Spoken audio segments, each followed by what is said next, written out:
and welcome to our special broadcast. What a Monday it has been. Election results came in. It was swinging like a pendulum in the morning. 1 minute the BJP was winning, 1 minute the Congress was in the lead. Finally, as the numbers stand, the BJP has won both the states of Gujarat and Himachal Pradesh. But there are a lot of stories behind the numbers and a lot of implications. I'm Palki Sharma Upadhyay welcoming you this evening. And I'm Kartikeya Sharma. And the best part of this event has been that the election results in the earlier part of the day went like a yo-yo, but then finally settled by 1 p.m. But then it also, created a little, if not big, a little minor saving grace for the Congress party that, they were barely able to scrape and touch that 80 point. And now we are joined by Mr. Hardeep Puri, Minister of State in charge of the Urban Development Ministry, and also Dr. Jitendra Singh, who is Minister of State in the Prime Minister's office. So thank you for both of you for making time for WION on this issue. First to you, Mr. Hardeep Puri, on this issue. How do you see the victory of Bharatiya Janata Party in both the states and resting of Gujarat for the 6th time?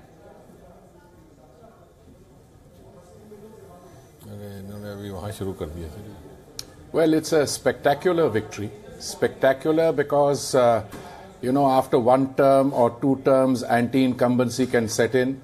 And in order to buck that trend, you've got to have a solid, positive agenda. And I think the Prime Minister led from up front, and the development work which the Prime Minister has demonstrated over the years as Chief Minister in Gujarat, which was continued and which the BJP as a party stands for, and the fact that the results of the reforms that the Prime Minister has carried out are clearly visible. So this is a great verdict, I think a spectacular verdict.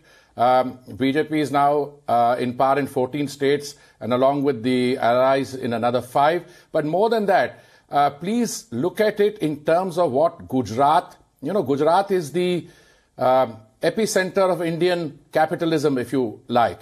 And in spite of the fact that some difficult reforms were carried out, I mean GST and demonetization, clearly the results have shown that the electorate in Gujarat is all in favor of reforms, and that is the national trend. And therefore, I think today is a great day for India, for the reforms, for the Prime Minister, his agenda, and for the BJP.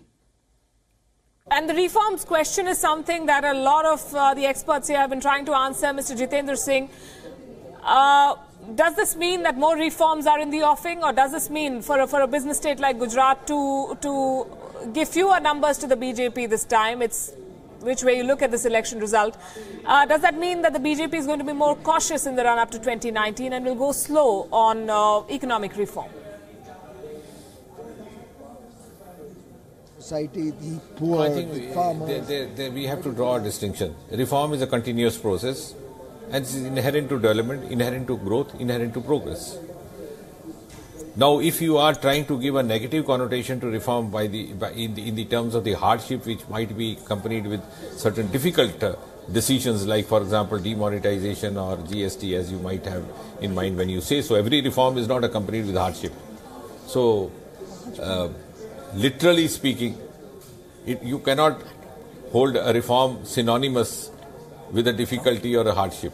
But what is important is that even in the face of reforms like demonetization, which were accompanied by certain amount of hardship in the initial transient phase, the people of this country, including the people of Gujarat, stood by Prime Minister, stood by BJP, and that has been evident today.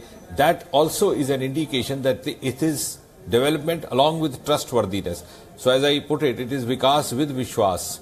People have this in the back of their mind that whatever be the constraints or the initial difficulties in the implementation of some of these revolutionary decisions which have happened in the recent past, there is somewhere some good in store for them, for their children. So that's a huge vindication of all that the Modi government or the Modi doctrine stands for.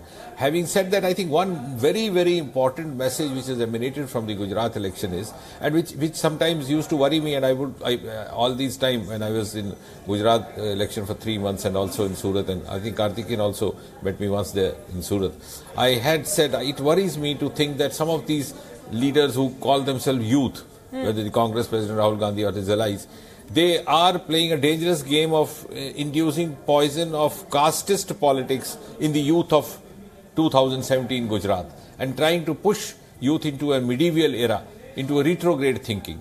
But mercifully, this has been rejected. The youth of today is aspirational, forward-looking.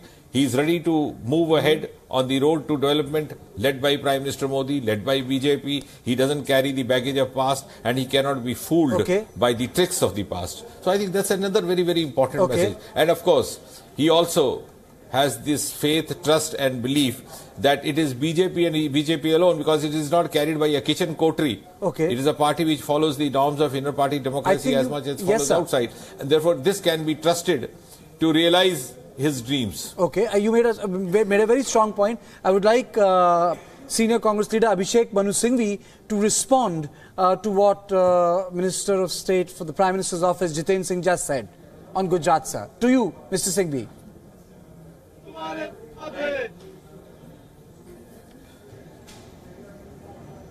Half of what he said, but let me start by, of course, congratulating his party and him. Every victory deserves to be congratulated, and howsoever panicky it might have been, howsoever much of a near fright and scare it might have given the BJP, it is true that Jo Jeeta was Sikandar, so they have won it, no doubt deserve congratulations. But let me tell you 3 or 4 things very quickly. I think today every BJP person internally has had the scare and the fright of his life. All this self-congratulatory backpatting of themselves is of course there because they have most narrowly won. Tell me one thing, how are you so, absolutely punch drunk with power to think that you've won Gujarat when you've lost 11% vote share, 10% plus, clear rejection by the people. Now it is true, in our system, if you lose 10% vote share, from the last election you fought barely 3 years ago, under the same Mr. Modi, under the same Mr. Amit Shah, you in fact may still get seats disproportionate to the votes you have lost. 59 to 49 you have come. But because necessarily all those vote percentages don't come to me, therefore the seat is still 99 and 80. There is a moral victory at 99 which the Congress has. Right. 4 or 5 of their senior most ministers have lost. The Speaker has lost. And do you know, it's very interesting, Mr. Modi has taunted us so much with the Chaiwala thing which he has exploited politically. Vadnagar, where he claims to have served tea, they have lost to Asha Patel of the Congress. But who came up with Chaiwala? Who came up with the niche comments, in Mehsana, which Congress has not won for 45. No, therefore, I want to tell you this, that this victory, yes, but it's been the narrowest, closest one. There was a clear, strong reaction against Mr. Modi and his party, and if this rate of decline of BJP's interest goes on, they are in for a worse fright very shortly in 2019. Well, the Congress party, some would say, would do well to analyze its own numbers. After putting in all its might, they have all said and done. After everything is we are not you've satisfied. Lost. You've lost both the states, and that is the fact of the matter. Just give me. We are talking of Gujarat at the moment. We are not satisfied with Gujarat. We should have done better, no doubt. So I am not doing the congratulatory self-backpatting which you are suggesting.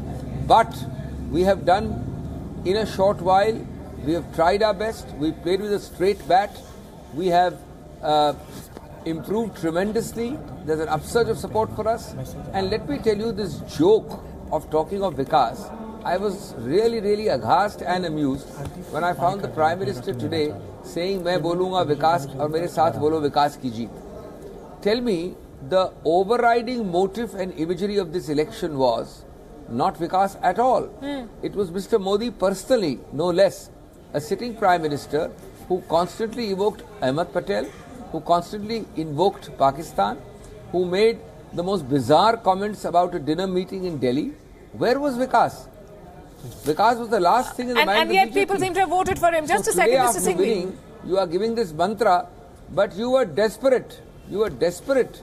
And so desperate were you that you evoked and invoked desperate imagery. I'll come back to you. Create divisive polarization, and perhaps to an extent you succeeded. And one last point, you know that over 15 to 16 seats, the difference is less than 2,000. Okay, Mr. Singhvi, I'm going to request you to hold your thoughts, sir. We have a very close call. Sure, we have a minister here. Mr. Puri, I want you to wear your hat of a foreign affairs expert and look at the Indian Prime Minister's stature after this election. We were running a comparison of sorts with Angela Merkel, with Theresa May, with Donald Trump, with Benjamin Netanyahu of Israel, and we were looking at how democratically elected leaders are facing tough challenges in domestic politics the world over. In contrast, the Indian Prime Minister is going from strength to strength.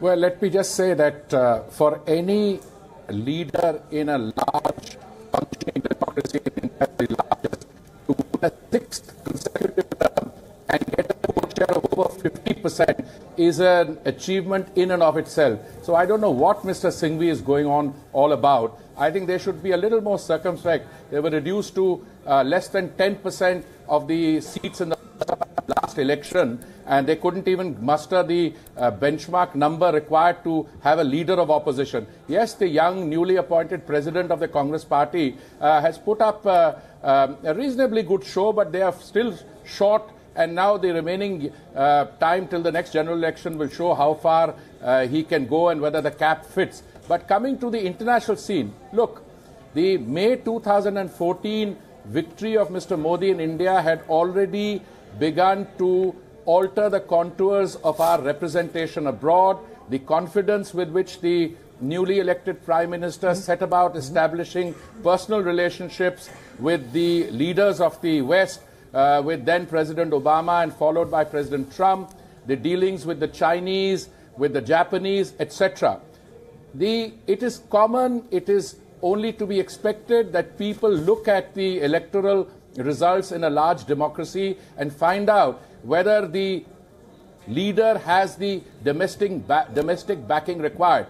Now, having won Himachal and Gujarat today, it doesn't matter whether we got 50% of the vote or 57% of the vote or 1 or 2% less than last time. What matters is that you carry these states decisively and that the BJP is in governance in 19 of these. And where is the Congress party? That's more important. The Chief Minister of Punjab must be feeling very lonely. Even Himachal is gone.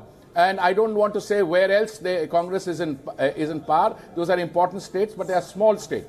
When it comes to foreign and security policy, today's world of international diplomacy, the multilateral system, requires leaders who have domestic backing, who have clarity of vision, who have a domestic agenda. And I don't know what Mr. Singhvi was saying about development. The Prime Minister's 2014 development agenda is actually the 2030 Sustainable Development Goals that the UN and the multilateral system have set for themselves. And I think today's election results serve as a reaffirmation of the kind of path that Mr. Modi as Prime Minister has set for India. And I see great time ahead. We will be able to win. I mean, look at the ICJ election. You were able to unseat a permanent member of the Security Council's representative, a P5 member, and you got your candidate to win. I mean, I can go on citing things. So let's not belittle this. Mr. Singhvi should do well with some introspection, see how far the new young leader is going to go. And I don't want to go on about that dinner that night. I mean, just imagine, at the height of winter, the former Prime Minister who doesn't step out of his house for a social function, there is a dinner hosted for a former Prime Minister of Pakistan, which has the Prime Minister, former Prime Minister of India, the former Vice President of India, a former Chief of Army Staff, and all of them in attendance along with a host of other people. For what? With the Pakistani High Commissioner there? Look, this is a new chapter. Let's not get into this. Let's not try and belittle what is really a truly outstanding performance. What was invoked? What was invoked was development. Gujarat has twice the per capita income average of India. Do you know every village in Gujarat has electricity? Now, yes, there was a problem in a rural-urban divide. But why? There is rural distress. But that rural distress is not confined to Gujarat. Mr. Singhvi would do well to educate himself. There is an issue. In India today, 60% of India lives in agricultural and rural areas, but agriculture only provides 14% of contribution to the GDP. So there are issues which you have to reform. Are you going to reform the system, and are you going to address agricultural distress through divisive caste reservation? I mean, the kind of deal that the Congress party has entered in with young Hardik Patel and the others, is this constitutionally doable? I am appalled at the kind of arguments which are coming. I would expect the Congress party to show some humility in defeat, and also to say, well, the young leader has fought an election. We've lost in both the states. Himachal they lost that. And look at the numbers in Himachal and say, we will try and do better next time. That kind of narrative will go down better with the electorate in India, but not this kind of, fudging the narrative, producing a false narrative, and then, dealing with your shadows which you yourself have created. Okay, thank you, Mr. Puri. Thank you, Mr. Puri, for making time for WION. Now, let me go across to Mr. Abhishek Manu Singhvi. So, there's a point which Mr. Puri made, and again it has reoccurred in the conversation. The dinner which took place in Delhi, which was attended by the former Vice President, the Prime Minister. How do you look at this controversy? It doesn't seem to end. Yes, you wanted to make a point. Please go ahead, Mr. Singhvi. Yes, please go ahead. I want to make more than a point, because I've just heard about 3 to 4 minutes of a continuous harangue, and that too by a sitting minister. It can be described as nothing more than a harangue. Now, let's start with the dinner. I don't know who should educate whom, but Mr. Puri appears to believe that the definition of a democracy is where I have to ask where I go out for dinner, when I go out for dinner, and seek the Prime Minister's permission to go out for dinner.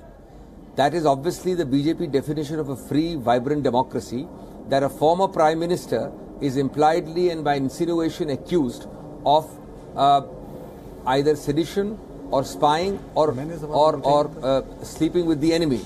I think this is the most ridiculous insinuation, and if Mr. Hardeep Puri thinks that an electoral victory by the narrowest of margins, with a fright and a scare in the whole day today to the BJP, constitutes a validation of this bizarre and ridiculous allegation by a sitting Prime Minister against a former Prime Minister.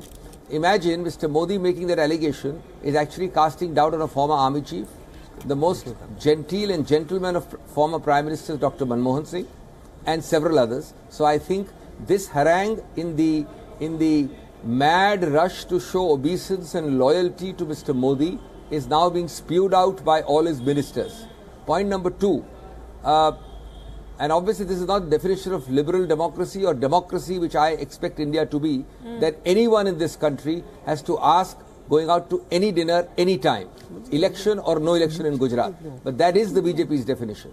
Secondly, I am amused, but I can understand why the minister has to constantly go back to the 2014 victory and our tally in the Lok Sabha. Right. But because he doesn't want to speak about Gujarat or the Gujarat tally. From that 2000, no, please allow me the equal time now. Don't interrupt me for about 1 minute more. We don't have that much time, so we have 30 seconds. 2014 tally, which he brought you back, 30 seconds. 2014 tally, to which you were again and again brought back, should be remembered, and that is where the education is required. Reduce the tally from 59% vote share to today's 49%. 10% vote sink from 2014 against Mr. Modi and the party Mr. Hardeep Puri represents. That is what should be of concern to him, and that is what should lead to humility in his victory. Third, when people who are mutually antagonistic are diverse communities and groups, Hardik, Mr. Singhvi, I must wrap, sir. Mewani and the third person, Thakur, these 3 people represent a coming together of disparate coalitions. Sure. Where is the question of caste division? When every caste, SC, ST, OBC and Patels are coming together, is that caste division? It's incredible to see. The BJP is again and again saying that we sowed the seed of caste division. Sure. When all 3 come together, that is consolidation, unanimity and consensus amongst diverse groups who are frequently at war amongst themselves. I hope the Congress can use this post-poll analysis to do better the next time. Because it is a view against the style of governance of Mr. Modi. Mr. Singh, we appreciate you joining us, sir. Thanks very much. And for those of our viewers just joining us, this is what the big picture looks like. The Indian Prime Minister has led his party's return to power in his home state of Gujarat. It's nowhere near the landslide that the BJP had predicted or expected. In fact, if anything, the Congress led by the party's newly appointed President Rahul Gandhi has put up a fight.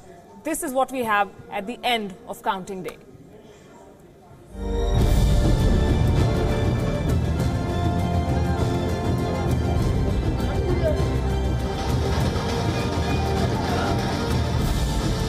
The biggest election of the year in India did spring somewhat of a surprise. The winner has won, but the loser hasn't lost.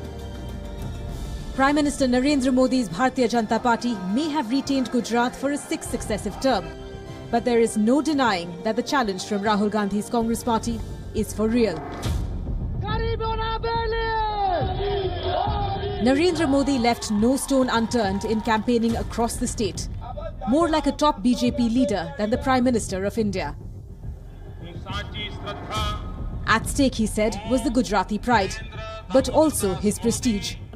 Gujarat is Modi's home state after all, a state he had ruled for 12 years before taking the reins of the country. मैं सबसे पहले गुजरात और हिमाचल की जनता को शत शत नमन करता हूं कि उन्होंने विकास के रास्ते को चुना, विकास के मार्ग से ही जन सामान्य की समस्याओं का समाधान होगा. Modi implicitly asked the voters to forgive the BJP all the ills of the last year, whether it was rural distress or urban desolation as a result of demonetization and the goods and services tax. The voters seem to have listened to him, but they have also given him a warning not to take them for granted. The BJP had set a target of 150 seats in Gujarat. The reality is that BJP's tally has come down from 2012, while the Congress tally has gone up. Indeed, when counting began, the contest appeared to be heading for a photo finish. Sensex has crashed by 800 points, but before that, let me go across to Sharmishta Mukherjee. She's been very patiently waiting for us from the Congress headquarters. Sharmishta, a very close fight. Did Congress expected? Though it's widely fluctuating between 88 to 74. Some are saying it's 80, 84 and 80. But the fight has become close, Sharmishta. Well, if you believe in the saying that morning shows the day, we are going to win hands up in Congress, in Gujarat. And this is clearly an indication of positive politics. But pretty soon, BJP workers who were worried in the morning as the party ran neck and neck with the Congress started filling the party offices, breaking out into celebrations. The day belonged to the Prime Minister. Unlike other state elections, there was no wave in favour of the BJP. In fact, a lot of the voters were sitting on the fence. An equally aggressive campaign run by Rahul Gandhi and Hardik Patel, the leader of the Patidar Patels, appeared to be charming voters. Under these difficult circumstances, Narendra Modi still delivered the state to the BJP. मित्रों, ये विकास यात्रा हमारी अभी ठहरने नहीं वाली है. त्रिपुरा, मेघालय, मिजोरम और कर्नाटक में भी 2018 में भारतीय जनता पार्टी की सरकारें बनने जा रही हैं. Modi managed to turn parts of a negative Congress campaign back against the opposition party.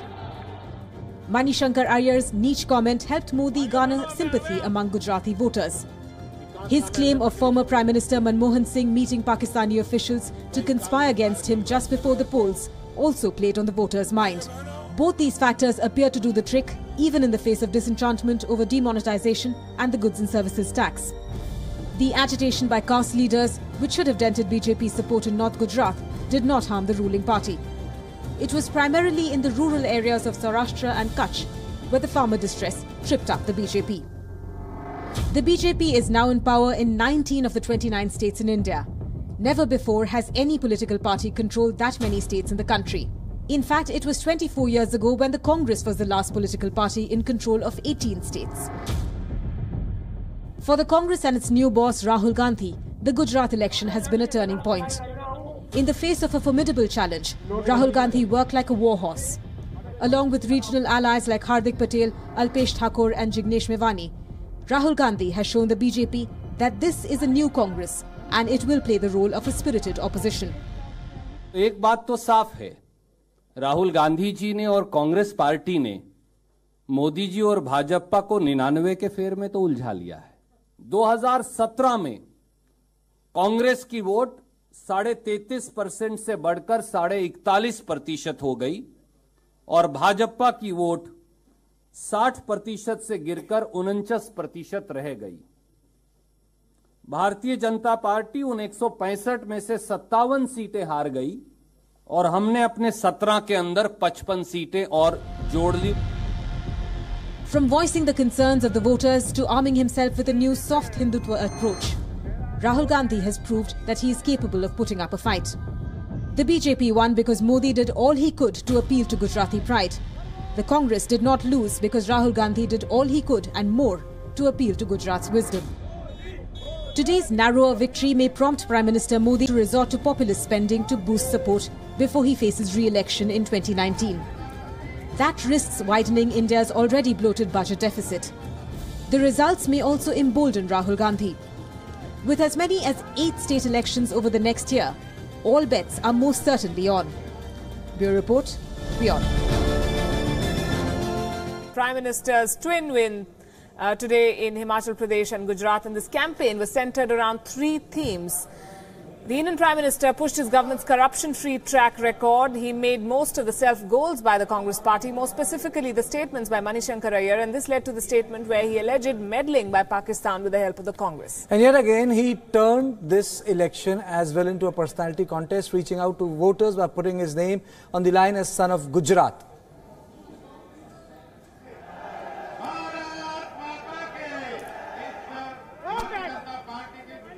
And what worked for the BJP, it might have been a less than impressive showing for the party in the state of Gujarat. It faced a formidable opposition as different caste leaders aligned against it. Congress President Rahul Gandhi embraced a soft Hindutva approach. There was resentment among the business community over the difficulties due to the goods and services tax and demonetization, both tough economic policies that the Prime Minister brought in less than a year. But Narendra Modi still managed to make the BJP win, and these could be the 5 factors why. He capitalized on Congress veteran Shankar Iyer's caste slur against him and garnered the sympathy vote. He fell back on the tried and tested poll rhetoric of Pakistan bashing by claiming that his predecessor Manmohan Singh had met Pakistani officials to conspire against him just before the election. Modi also brought up the issue of Kashmiri separatist leader Salman Nizami campaigning along with Rahul Gandhi. The business community in Gujarat had shown resentment over the GST, as we said, but the polls show that the regions which would have been the most affected have voted overwhelmingly for the BJP. Several sex tapes of caste leader Hardik Patel surfaced before the elections. They are likely to have worked against him in the conservative Gujarati society. So where did the opposition falter? The Congress suffered on the ground due to its poor grassroots presence.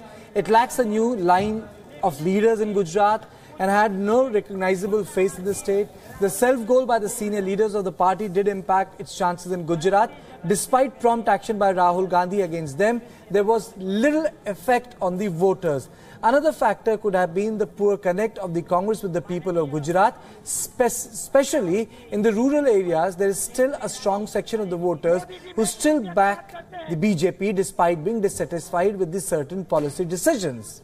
And joining us this evening, Raymond D. Vickery, former U.S. Assistant Secretary of Commerce, Trade and Development, also advisor on India-U.S. relations, Puneet Ahluwalia, Republican leader and political and business consultant, and Sanjay Banerjee, professor at the San Francisco State University. Good evening to all of you.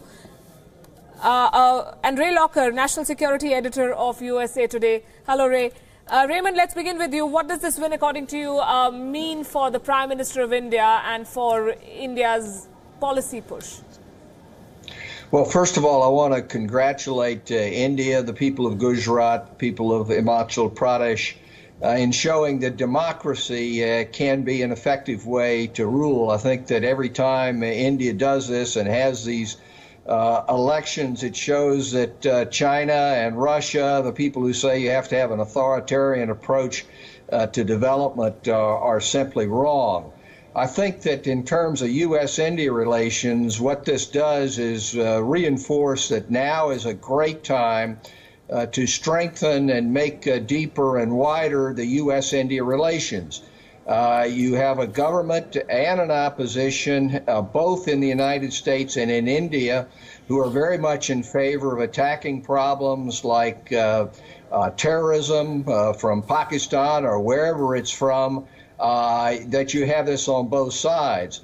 That having been said, it seems to me this election shows similarity between the United States and India. You know, we've just had some state elections over here that show that there is a great divide between urban areas and rural areas. And I think that those of us who are in favor of democracy have a special obligation to show how this divide can be breached. But overall, politics, international relations like stability. The stability which we have had, which goes bipartisan, Republican, Democrat on this side, and in India, both with BJP and Congress, shows that now's the time to move forward on U.S.-India relations. Ray, the Chinese have been watching this election very closely, and understandably, because Chinese companies have made huge investments in India, and a loss for the Prime Minister and his party would have meant possibly a rollback on the reform process and would have impacted business there. How do policymakers in Washington see this twin win? Well, I think it shows that Prime Minister Modi is far more established than any of his opponents. I think it bodes well for continued relations because he's going to be there for a while. We had a scare earlier today when we started talking about it when the returns were first coming in. It looked like BJP wasn't going to do very well. But they have a strong majority in Gujarat. I think that bodes well for them around the rest of the country. And we got about a year and a half until the next election, so we'll see. Puneet, your thoughts? 99 for the BJP. Some are saying it's a win, all right, but not as big as the BJP had been predicting. Well, it's a win. A win is a win, and I guess it's a great mandate for the BJP to carry on the reforms and the program they're on. At the same time, Prime Minister Modi is still the star and the charismatic leader that the BJP needs, and the alternate that he has presented to the world and to India and the voters of Gujarat. I think they're going to believe in him. They're going to carry forward. And I think the people have chosen very wisely because they've chosen reform and they've chosen to stay the course and stay the path. Yes, it came very close, which I think you have to give and commend Rahul Gandhi on his aggressive grassroots work and importantly building a coalition. I still believe coalitions are very important in any election. And I think now it's very important for Prime Minister Modi and the BJP to start doing the delivery part. Deliverables are very important now, and it's more important now because you have successive elections coming forward. So I think we in America are always very happy to see democracy flourish and at the same time stability at the federal government. But at the same time, one more good point is that the BJP was able to win Himachal. So there is another angle to that is that the people want certain amount of changes and at the same time corruption from top to bottom gone with clear deliverability. That's the next thing for BJP has to watch. Raymond, demonetization and the goods and services tax were both very, well, not tough maybe, but game-changing economic reforms, and a lot of people suffered. There was a lot of teething trouble that many reported, and yet those districts which would have been the most affected have voted for the BJP, for Narendra Modi. What does it show as somebody who's been watching Indian politics from afar? Would you say that the Indian voter has come of age and is not just voting on caste and religion and the personal attacks between leaders, but looking at the long-term gains that might accrue from economic changes? Well, I think it's a great development. We've been looking for big bang reform in India for some time, and you can't have any bigger bangs, it seems to me, than GST, which really makes a single market out of India. I think the demonetization push actually is very effective in fighting corruption because you no longer have the ability just to hide things in cash. That having been said, the name of the game economically and politically, both in the United States and in India, is jobs, jobs, jobs. And it is incumbent upon this government to show that it can produce now. You've gotten GST over one barrier. You've gotten demonetization started. But it is not going to be the case. You know, a year can be a lifetime in politics. I know that, and everybody who's been in politics knows it. And the warning signs are you have to produce. You have to be able to show that people are economically better off, but this lays the foundation for being able to move ahead on that path. Sanjoy Banerjee, the professor at the San Francisco State University, is also with us. Sanjoy, how do you see this result? How big a win is this for the Prime Minister of India? 99 for the BJP, 80 for the Congress party in Gujarat. It is a reduced seat total, but the vote share of the BJP went up slightly, although the Congress went up even more. But nonetheless, it seals BJP's base, and it allows it to continue forward on its economic path. And the hope is that the sacrifices made up till now will pay off in the year going forward.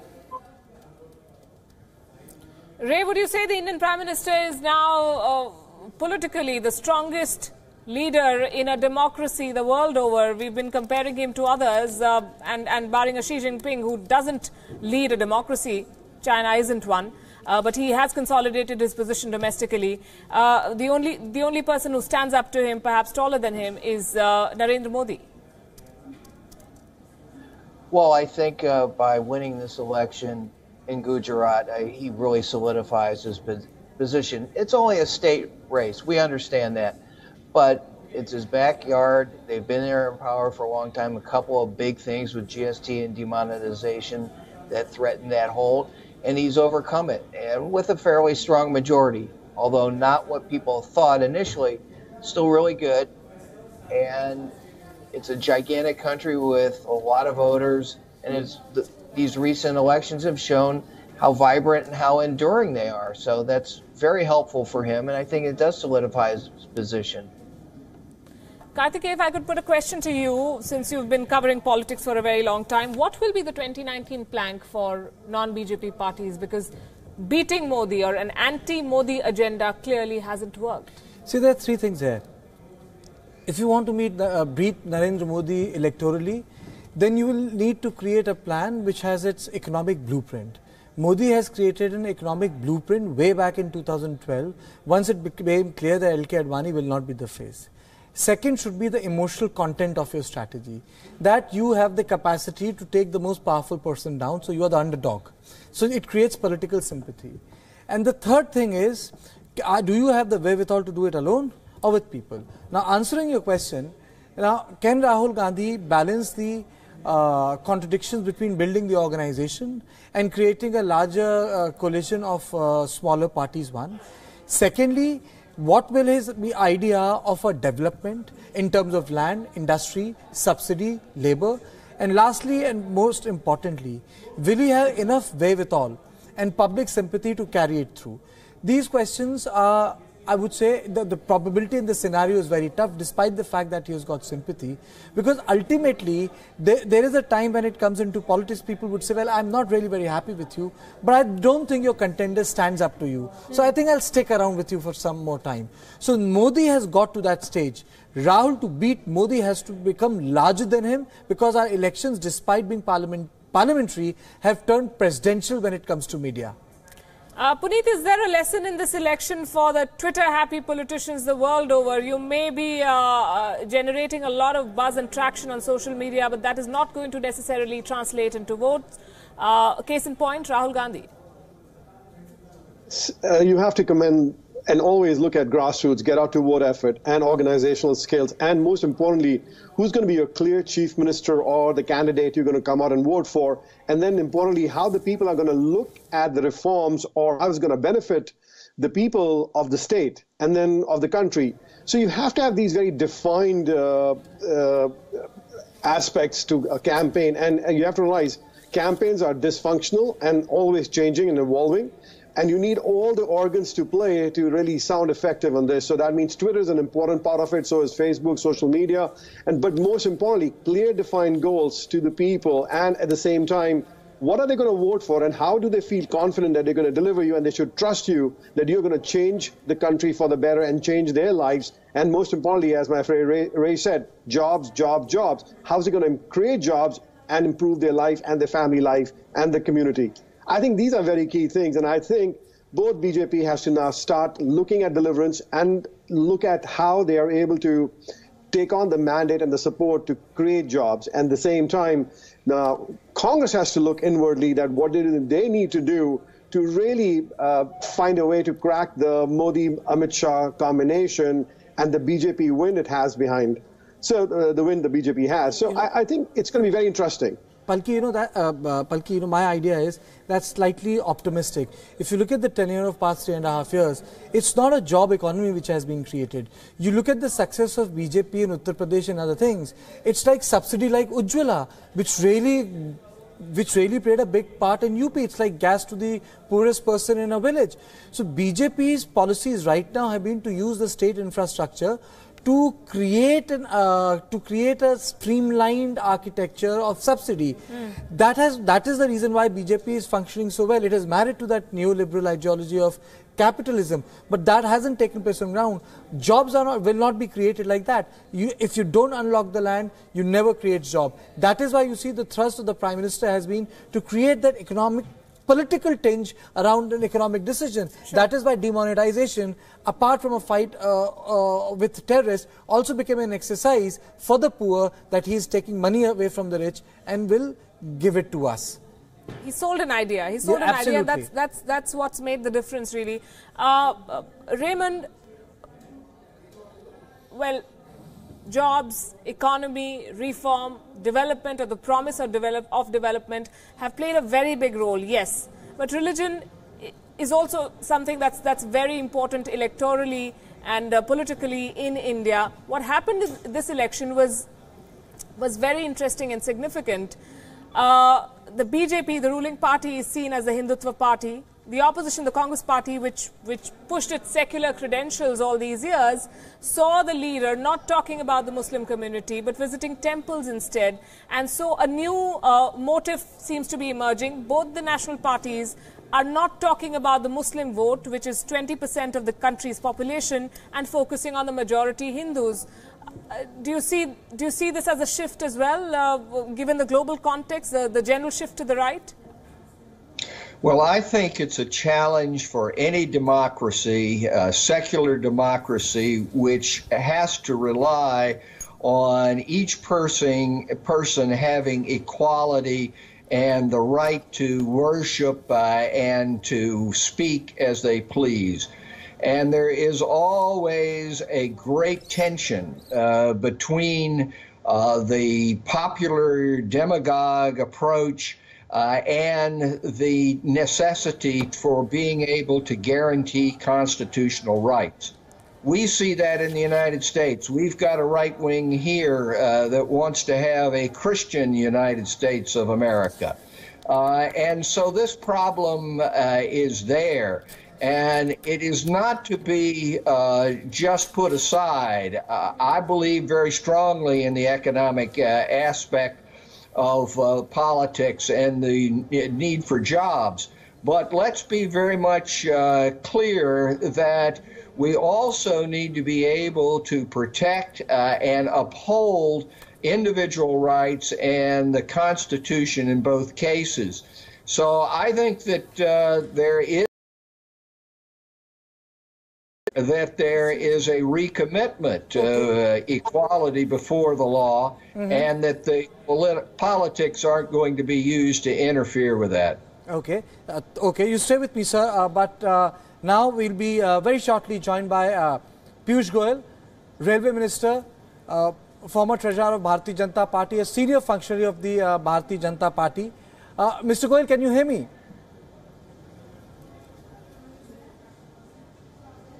Mr. Goyal, can you hear me? अभी कौन बाकी है? I think we'll try and reconnect with him. But we were talking about majoritarianism. We were talking about Hindu revivalism, which many say is here to stay. And this is in keeping, Kartikeya, some would say, with a global pattern. There is a global pattern. Yes, from Europe, from America, and now here. It's not just the people who are who tend to be shifting to the right. It's the political leaders who also see this and want to tap into this. My understanding is that the political conservatism of the middle class of any country cannot be in a blanket way characterized as right, one. Secondly, in the world of globalization, the money moves fast, but the labor does not move fast. There are the barriers for labor, but there is no barrier for capital. And a lot of people feel left out. In America, a lot of people felt left out.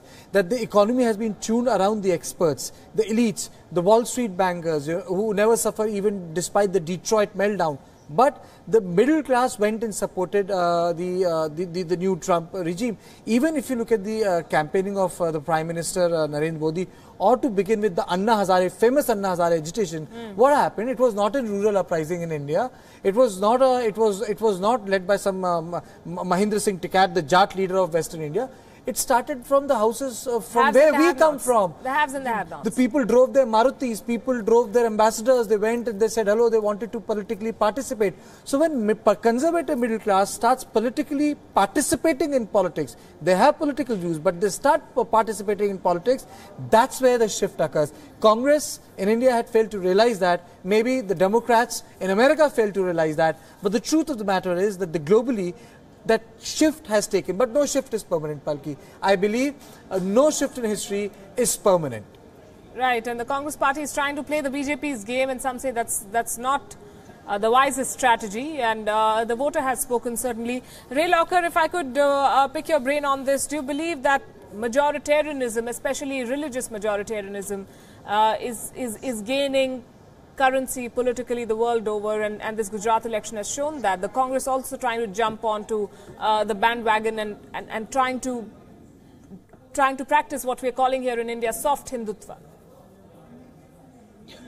You know, I think that's happening here too. People look and see how the urban elites, a term that I'm not really all that comfortable with, but still nevertheless, people with money, people who are more sophisticated, who seem to be doing better. Okay, sir, I would like to just, I would like you to interrupt for a minute. I'm really sorry I'm interrupting you.